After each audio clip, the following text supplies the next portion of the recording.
एक समय की बात है। एक छोटे से राज्य में दो राजकुमारियां रहती थीं। बड़ी राजकुमारी का नाम था अमृता और छोटी का नाम था सुरभि। अमृता बहुत सुंदर, दयालु और मेहनती थी, जबकि सुरभि बहुत आलसी और अभिमानी थी। दोनों बहनों के स्वभाव में जमीन आसमान का अंतर था, लेकिन फिर भी वे एक दूसरे से बहुत प्यार करती थी। एक दिन राजा ने अपनी दोनों बेटियों को बुलाया और कहा, मेरी प्रिय बेटियों, हमारे राज्य के पास एक जादुई तालाब है जो हमारे पूर्वजों की धरोहर है। यह तालाब किसी भी व्यक्ति की सच्ची इच्छा पूरी करता है। तुम दोनों को वहां जाना चाहिए और अपनी इच्छाएं पूरी करनी चाहिए। अमृता ने विनम्रता से कहा, पिताजी, हमें आपकी आज्ञा है। सुरभि ने उत्साहित होकर कहा, मैं भी तैयार हूँ। अमृता और सुरभि ने महल से निकलकर जादुई तालाब की ओर यात्रा शुरू की। रास्ता कठिन और लंबा था, लेकिन अमृता ने धैर्य और साहस से काम लिया।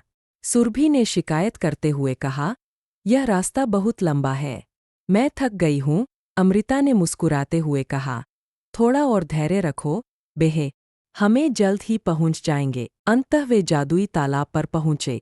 तालाब की पानी चमचमा रहा था और उसके चारों ओर सुंदर फूल खिले हुए थे। अमृता ने तालाब के पास जाकर अपनी आंखें बंद की और सच्चे दिल से कहा, मैं चाहती हूँ कि हमारे राज्य के सभी लोग सुखी और समृद्ध हों। तालाब में हलचल हुई और एक सुंदर सुनहरी मछली प्रकट हुई। मछली ने कहा, तुम्हारी इच्छा पूरी होगी अमृता, तुम्हारे दिल की सच्चाई ने मुझे प्रभावित किया है। सुरभि ने सोचा कि उसे भी अपनी इच्छा व्यक्त करनी चाहिए।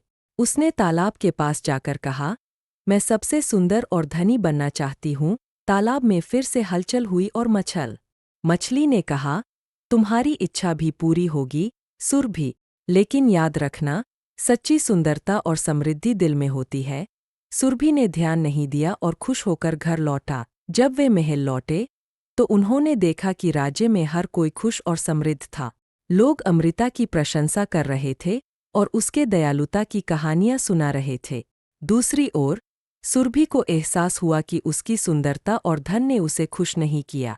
वह अपनी बहन से सीख लेकर दयालु और मेहनती बनने का प्रयास करने लगी।